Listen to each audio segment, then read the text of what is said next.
Hey yo, what's good, people? It's your boy reporting straight from the 90s. And back then, for girls, you better believe the 90s had a soundtrack. And a lot of it came from voices moving in unison, or should I say, in sync. These groups didn't just make hits, they defined school dances, TRL afternoons, and every poster taped to a bedroom wall.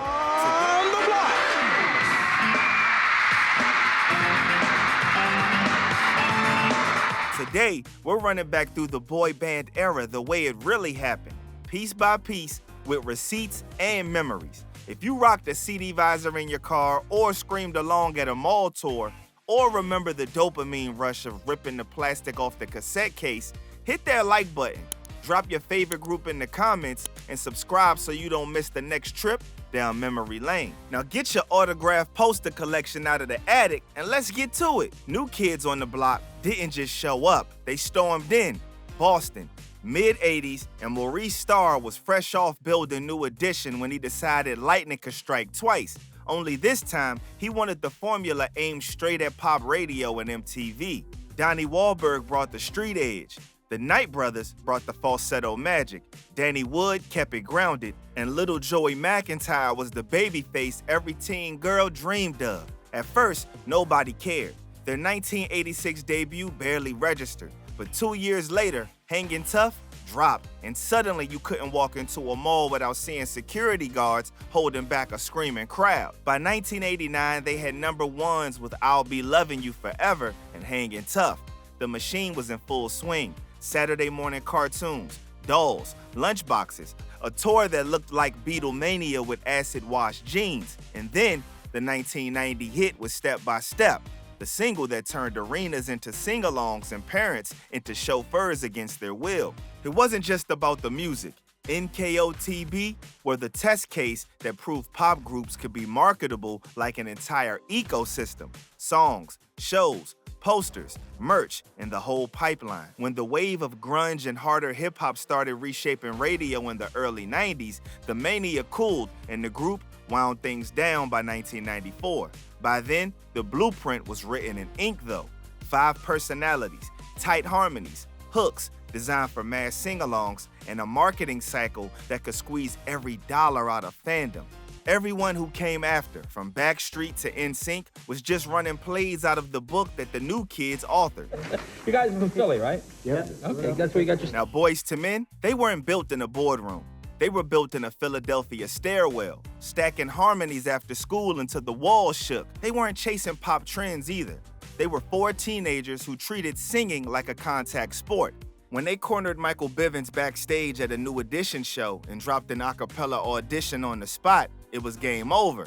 Motown signed them, and suddenly the decade had a new standard for what harmony could sound like. Motown Philly in '91 hit with that perfect balance, streetwise bounce, riding under choir-trained vocals. Their debut, Cooley High Harmony, went multi-platinum because it had range, up-tempo energy for the clubs, slow burners for the moments that really mattered, but then came End of the Road in '92, and everything froze. 13 straight weeks at number 1, a record that broke the Billboard charts in half. Popular music. Incredibly, less than 2 years after emerging, they shattered Elvis Presley. From that point on, Boyz II Men weren't just a part of the decade, they were defining it. By '94, the album 2 doubled down. I'll Make Love to You owned radio for 14 weeks before On Bended Knee tapped it on the shoulder and slid into number 1 as well. They were literally knocking themselves off the top spot. Then, in '95, teaming with Mariah, One Sweet Day planted a 16-week flag at number 1, a record that stood for decades. That run wasn't hype, it was monopoly. What set Boyz II Men apart was how universal they became. They fit into prom night, your cousin's wedding, your aunt's cookout, and your uncle's breakup playlist all at once. No gimmicks, no matching jerseys, just suits and 4 voices moving with precision. After them, every group, pop or R&B, had to prove they could actually sing. The bar wasn't just high, it was untouchable. Backstreet Boys didn't crawl out of nowhere. They were engineered in Orlando in 1993, in a city where theme parks and rehearsal halls sat side by side. Lou Pearlman pulled the strings, hunting for the perfect five-man blend. A.J. McClain with the raspy edge, Howie Dorough, the steady tenor, Kevin Richardson, the anchor, Brian Littrell, the Kentucky church-trained soul, and Nick Carter, barely a teenager, the baby face that girls posted all over their wall. Full name. A.J. McClain. A.J. MC Lee. Brian Littrell. B-Rock. B-Rock. The Mike. Kevin. Kevin who? Howie D. Nikki C. Actually, Nick Carter. And what do you guys plan on doing tonight? How many songs you gonna sing? We're gonna sing 2.5. 2.5 songs. Why the half? Because that's an intro. We're gonna intro. Here's the twist. America wasn't first. Their debut single, We've Got It Going On, barely cracked US radio in 1995, but Europe ate it alive. Germany, Scandinavia, the UK, Backstreet became a stadium act overseas before their home country even knew their names. That was the Orlando cheat code.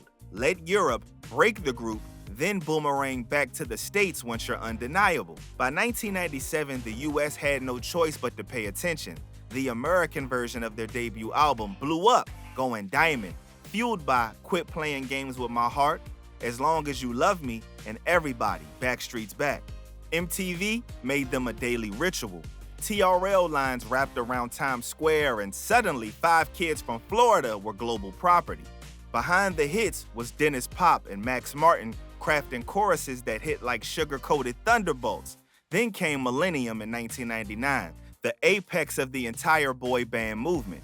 I Want It That Way might not have hit #1 in the US thanks to Billboard's bizarre single sales rules, but it ruled the world anyway. Well, the new album was definitely a fun experience because, we had to try to top the last album, vocally and, production and, all around.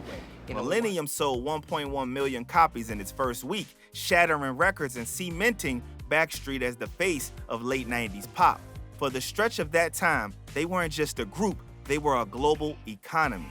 But NSYNC came out the gate like Orlando's little brother who refused to play second fiddle. The lineup snapped together in 1995 when Chris Kirkpatrick linked with Justin Timberlake and JC Chasez fresh off the Mickey Mouse Club. They added Joey from the local circuit and then pulled in Lance Bass when their original bass singer bailed.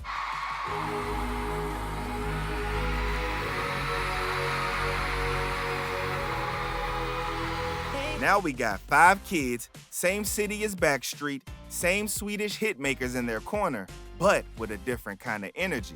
Please welcome in, they're performing the #1 video on Total Request Live. Here's NSYNC doing Tearing Up My Heart. Guys.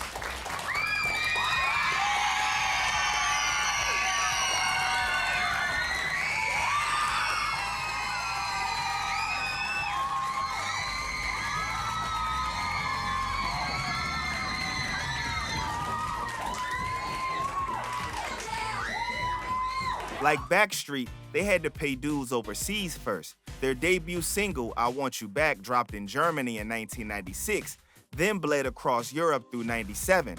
By the time the US version of their debut hit in 98, Tearing Up My Heart was already an MTV staple and TRL couldn't spin it enough. The difference was in the presentation. If Backstreet moved like polished professionals, NSYNC felt like raw adrenaline. Their choreography snapped harder, their live shows ran hotter, and Justin's falsetto was already pulling focus.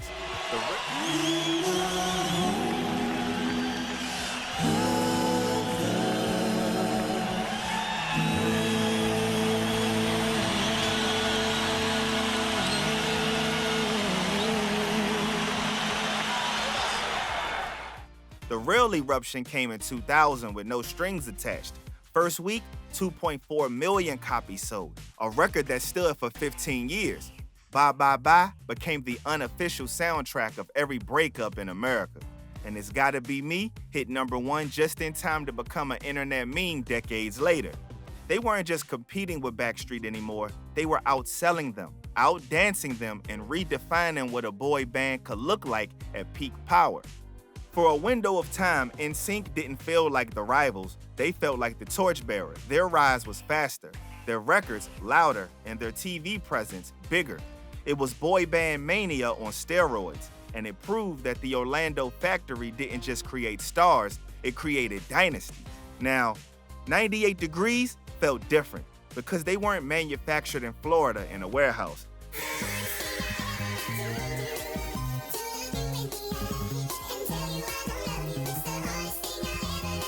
They built themselves. Jeff Timmons had the vision, linked with Nick and Drew Lachey and Justin Jeffrey, and the four of them hustled their way into a deal with Motown in '96. No overseas test markets, no TV casting couch, just four dudes who could flat out sing. Their sound leaned heavier on the R&B tip more than bubblegum pop. Invisible Man introduced them in '97, climbing into the top 20.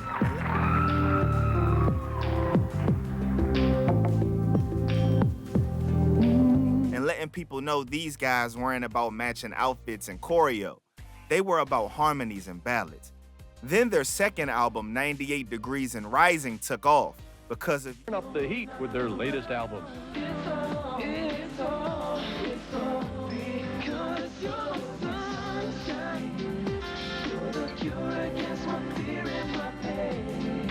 They're heating up again.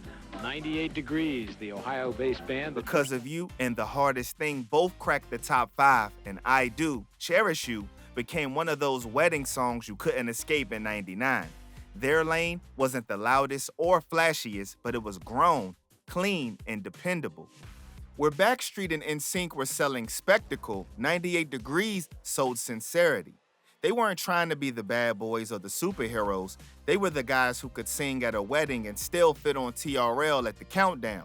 That balance gave them a distinct spot in the boy band ecosystem. The self-made harmonizers who proved you didn't have to be factory built to hang in the same arena. And it's a wrap for this list, y'all. The boy band era of the 90s didn't just happen, it unfolded like a timeline you could still hear. New Kids on the Block proved the model. 5 personalities, harmonies for the slow dance, hooks for the arena, and merch stacked higher than the charts. Boyz II Men raised the ceiling, turning harmonies into record book dominance and showing that raw vocal power could sit at the very top of pop. Backstreet Boys then took that formula overseas and came back with European stadium receipts and detonated Millennium like a cultural nuke. Then NSYNC followed, and they were sharper and louder, breaking sales records that rewrote the industry and turned TRL into their own personal playground. And through it all, 98 Degrees carved their own lane as the self-made harmonizers. Less about spectacle, more about sincerity. Still earning their spot at the table. If you lived through it, drop your crew in the comments. Were you Team Backstreet, Team NSYNC, or riding with Boyz II Men when they owned the charts? Smash the like button if you remember buying these CDs from an actual store. And hell, if you were a guy, what was your favorite band to make fun of? Because at the end of the day, you know we was making fun of them all the time. But if you knew enough about them, the girls was gonna give you some play. We gotta admit that. Subscribe so you don't miss the next trip through 90s pop history. Because the boy band chapter might have closed, but the music, it never left, and we got plenty more. So what else is there to say but bye, bye, bye. I try, yo. Forgive me, man. We out, y'all. Peace.